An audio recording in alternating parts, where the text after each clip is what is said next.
Good evening, class. This is Professor Puente with your last class for the semester, and we are now on the project phase.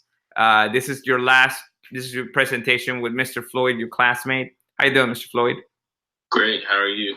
Thank you for volunteering to be the presenter. In this project, we had a producer who won the proposal, the argument, and created a team. And there's a team that we'll be introducing here, actually right here. And Mr. Floyd is the presenter here. Floyd, your last name is Arsenault? Yes. Arsenault. I'm glad I spelled it correct. I pronounced it perfectly, right? And of course, you have Miss Katie Hofmeister, who is the designer of the project.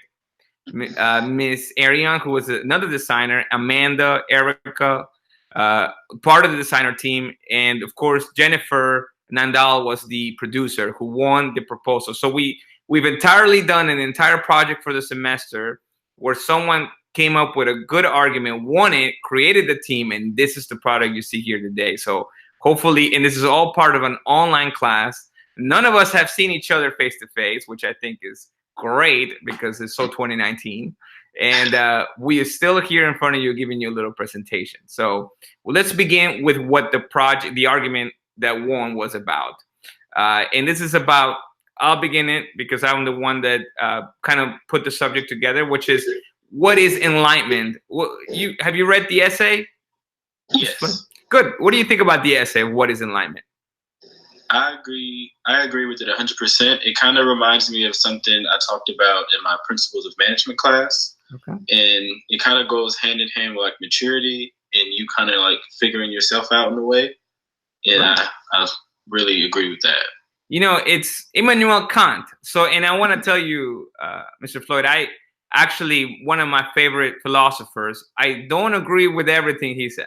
I don't. Mm-hmm. But this one essay in 1784, he pretty much stipulates, is the beginning, is one of the essays that tells you the subject up front. The thesis is not at the end of the introduction paragraph like every English class we take, right? It's at the beginning. So it was, enlightenment is a man's emergence from his self-imposed nonage, which we use maturity. And immaturity is the inability to use one's own understanding without the guidance of another. So, and what I like to say is that as a college student, if you can keep this one essay in mind and his actual motto, which is Sapere, Aude, which means dare to know, as you go through college, you have weapons that you could use through life. So, what is, for you, what is a moment that you may have realized that Sapere Aude, knowing something is really important, it really helped you? Besides like knowing my information to take a test, I would say knowing how to manage your money. Wow, pretty good. And that example was great only because so many people try to, at a late stage of their life, to understand who can help them manage their money, and they start to get to the point that they realize it's just themselves.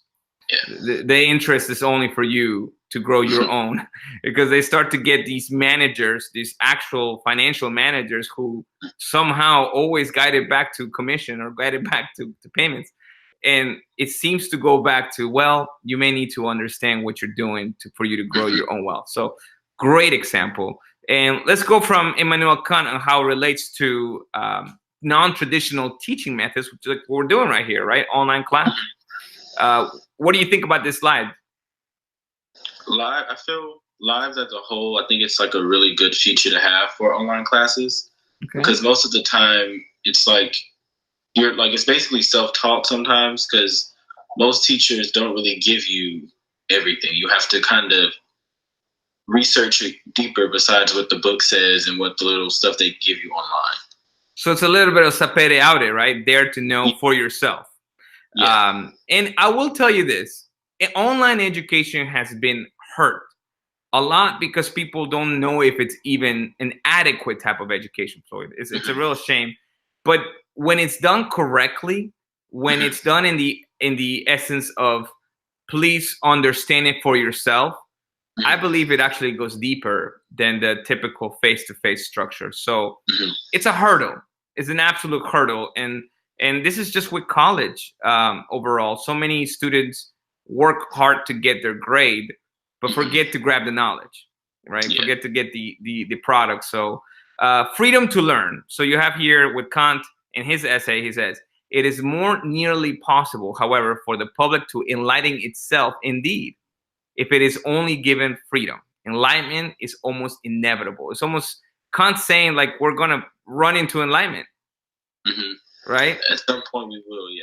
It's not, and you hear the word enlightenment, and people are like, and remember his essay is called "What is Enlightenment?" As if does it exist? Does a miracle exist, right?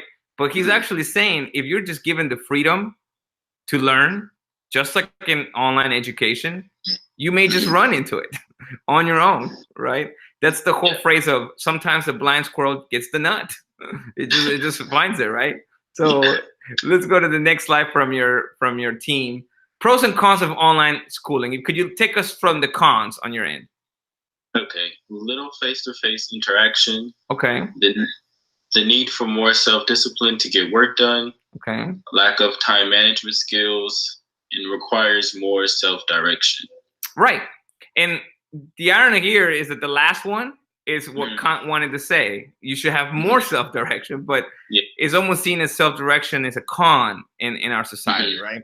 And I'll go to the pros of traditional online education now, which is flexible scheduling, faster completion. You can get this done, faster than the typical semester. Study anytime, log in from anywhere in the world. Access to more colleges, no commute, which is nice because a lot of us spend time in the commute, right? And potentially lower cost, which is huge. I tell people, Mr. Floyd, that face-to-face may be better than online education, but it's just more expensive. It's less efficient. And accredited programs, right? We can actually now be in school with the credit. You can even be in school with Harvard. So in online schools. So now we go to live classes. Our online live classes, while not traditional, not required, offer a certain type of freedom, correct? Students have the choice to, in our class, in Professor Puente's class, to either do the essay for 500 to 700 words and contribute through writing, or you could actually be in live classes like what we're doing right now, YouTube live classes. As we speak, Mr. Floyd, there's actually your class looking at this live class and seeing face to face to us online what's going on. So those are the two choices they have. Those that choose to attend the live class learn about real life applications regarding decision making, like you're doing yourself, right? And online live classes encourage us to get creative, collaborative, and use our own free thinking. That's what we're hoping. So that's what we're facing. We're facing my method of doing online education versus what's going on out there in the traditional online setting. And I do give choices. I do get, some people don't want to be live class like as we're doing between you and I. Some want to write on the content afterwards. So let's keep going to see what, so there's a 5 why statement that goes with your class. If you could just take us to 2 of those. If it's the first 2. First 2, okay. Some students argue that they actually felt like they interacted more through Professor Puente's class as opposed to other online courses. What do you think about that? I agree with that because for me, I know in the past I kind of didn't take my online classes as serious, but having these live set for one day out of every week, it really helped me kind of stay on track with the online class. Good.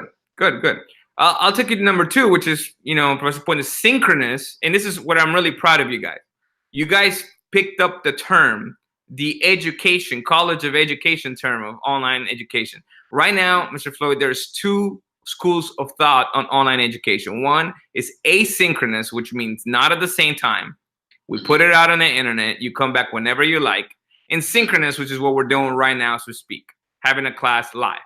And Professor Puente's synchronous classes helps students to get out of their comfort zone, interact through discussion, like what we're doing now. Okay. Now, the other 3 points, while really important, right? This second point is probably why I have you here. A lot of the universities are trying to understand what works to make online education go the extra distance, become as close as possible to face-to-face. And I believe that this is the key. I am a synchronous professor. I am a synchronous, I'm in that team, okay? And only because I feel like when you take the time out of your comfort zone, you take this time today, Sunday, you got out, you placed yourself into a position when you got to do a presentation. And even though you're not here with me, you're still active and interactive. And the way the brain works is that you usually remember what you put your most effort to. Yeah. So kind of like hands-on thing. Absolutely. Absolutely. So then we'll keep going into more about traditional online methods versus live class. Remember, it's asynchronous versus synchronous, right? What does Kant say about that? That is why there are only a few men who walk firmly and who have emerged from nonage by cultivating their own minds. Right. There's a few. There's actually a few that, yes, want to get up and put on a suit and discuss something with me on a Sunday afternoon. And congratulations, Mr. Floyd, you're one of the few. And I mean, you volunteered for this job, and I gotta say thank you because you wanted a little extra, because the minimum was just to write an essay or to go in, and however you wanted to pick up a little extra. Kant was saying, for every one of those who want the minimum, there's gonna be those who want more. So, and that goes to my point that schools, universities should definitely give both methods, not just one method. That's right. Asynchronous is probably going to be the most desired route. And synchronous is going to be for the few that want a little extra, that want to get that out of the comfort zone, but still just can't not just afford it or some way, not just by monetarily means, but they may be able to want a little extra without having to pay the extra time or price, right? So this is what we're doing in this presentation, Mr. Floyd, just to push universities hopefully to realize that maybe synchronous online education may work. So here we go. We're going to describe what is synchronous. What's synchronous again? Synchronous is an online class that requires you to meet at a scheduled time weekly and participate in the live class. Right. If you're out there on social media trying to understand what are we arguing about, is that synchronous gives us more sapere aude. It gives us more enlightenment. Synchronous. What is asynchronous? Asynchronous is just the idea that students learn the same material at different times and locations. And because asynchronous involves the ability to maintain communication without having to meet at the same time, we argue that that doesn't give you enlightenment. That it just doesn't get you the extra mile. And we remember, we're trying to be in college to get closer, to run into enlightenment, right? To run into it. So, and there's different viewpoints. Believe it or not, there's people that stand their ground on asynchronous, and they believe that asynchronous is it, that is the future of education, Mr. Floyd. But the truth is that we don't know. We don't know, but we like to at least set up a camp for it, right? Yeah. Set up a camp for it. So asynchronous education, which is what the typical bigger percentage of online schooling is, versus Professor Puente's teaching style. What do you think, since you've gone through my class all semester? What's it say about Professor Puente? Live classes via YouTube in real time with the focus on student interaction via discussion. Got it. Group chat encourages social interaction, group discussion on a daily basis. Okay. Social interaction is a big part of synchronous learning. There must be at least 8 students to meet quorum for live class because it will create a healthy discussion. So what I've been doing every semester, I tell the online class, hey, if you want to have a live class, I need 8 people. I got to have an audience to speak to because it's hard to speak to yourself, right? It's only fair. So out of the 20-something, 8 people show up. And when you show up, we have live class. We record that class and we send it to the asynchronous crowd. And we say those people who want to benefit from the students from your different pace, like asynchronous says here, or don't want that much interaction, but just want to listen to the video and then write their thoughts on paper, then we'll do it that way. So let me tell you, Professor Puente, I do not believe that it's asynchronous versus synchronous. I believe it should be a mixture.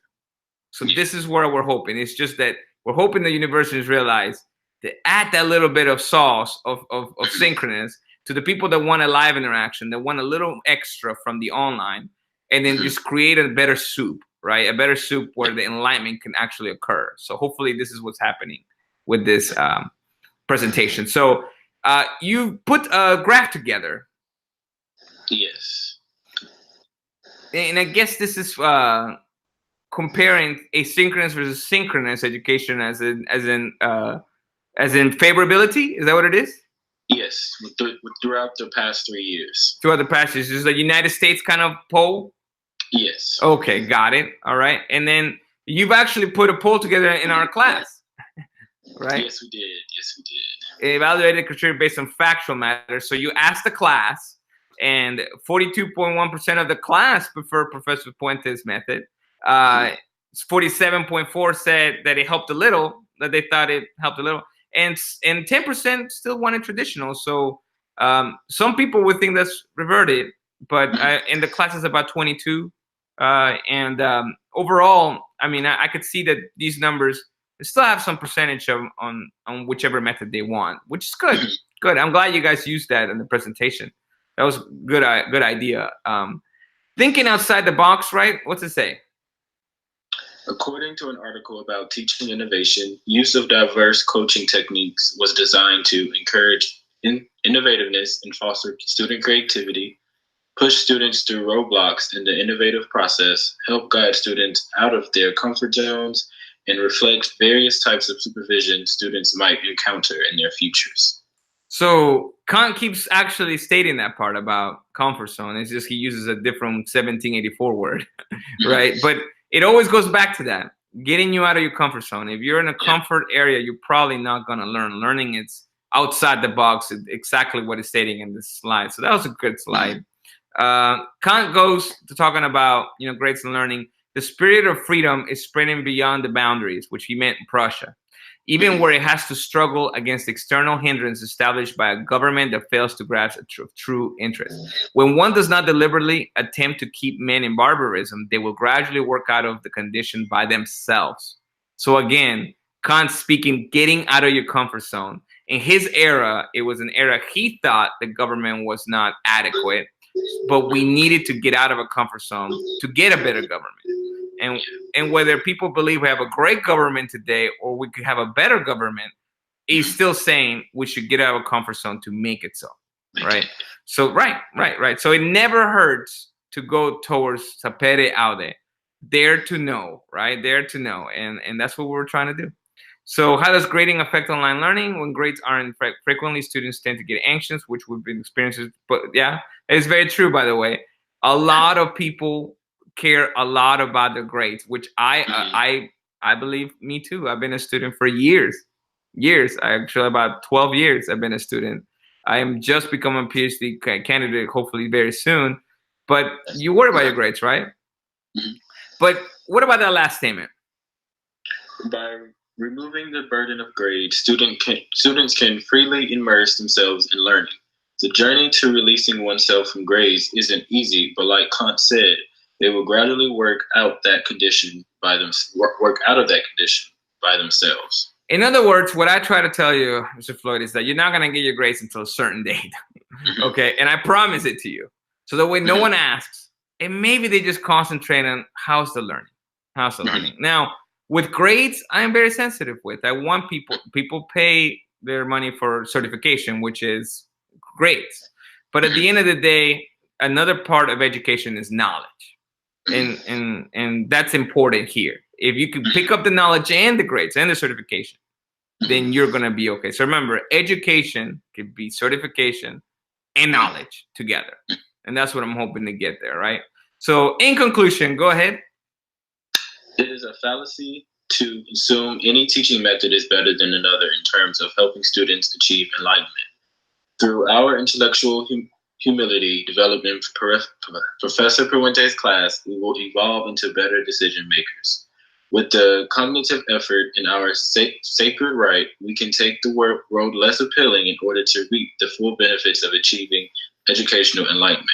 By using deductive reasoning, we've concluded that Professor Perwente's synchronous classes help guide students towards the path of educational enlightenment. You know, I can tell you this. I've done this class for about 4 years, 4 years, and I love that statement. I really appreciate it. That's what I wanted to get you guys. Educational enlightenment. That sounds great. I mean, I wish that could be the grade I give you, EE instead of A. EE. You know, you've gotten it. But let me tell you this, Mr. Floyd. I think this is how we end. Thank you so much for your work. Thank you for the team. Thank you for the class. Yeah. It looks great. I'm hoping we push not two things. I'm hoping that we push students to not just try to get grades, to not just put a piece of paper on the wall, which will mean something to you, but to grab the knowledge. There's a gentleman out there on social media who's a business guy, Vaynerchuk, who's his point is that we don't need college, that college doesn't give us that enlightenment. And I don't know if he's right or not, and hopefully not, because I'm trying to be a professor myself in higher education. And let me tell you, he makes the point, if we professors don't push enlightenment, if we're just gonna push a grade system, then what's the point? You gotta leave with knowledge. You gotta put some meaning behind that paper. And one last thing, I'll tell you, Mr. Floyd. This semester, in the past semester, and about 2 semesters, I have been definitely going through a little bit of a out of a comfort zone experience myself. And 2018 and 2019 have been out of the comfort zone for me, personally, family-wise, in different methods. And for some, it could be medical, it could be all types of issues. Mr. Floyd, I'm gonna tell you, Sapere Aude can encompass the very best in you when you're going through a tough time. It means don't just listen to a professor. Don't just listen to a doctor. Don't just listen to a preacher. Don't just listen to an attorney. Learn it for yourself. Become your co-attorney. Become your co-professor. Become your co-agent, your co-everything, your co-police officer. You have to do it for yourself to be enlightened, because that's it. That's knowledge. Knowledge, sir, is salvation. And whether you believe in God or you don't, or you believe in government, you don't, knowing that it's important is what saves you, right? Well, thank you so much, sir. It looks a great, wonderful presentation, and I think that we've accomplished. Thank you to the team. Yeah, of course. Any last words you want to say to them? You guys did an amazing job. It was great working with you all, and I really appreciated your class, Professor. I've learned a lot. I feel like I'm a better decision maker now. Definitely. Good. And I hope to keep learning. And to you guys and those who have made that extra effort, the EE, please let me know how I can send you a recommendation letter. I tend to do a good job getting people jobs, actually. So let me be that background. Let me vouch for you, okay? Okay. Have a good one, sir.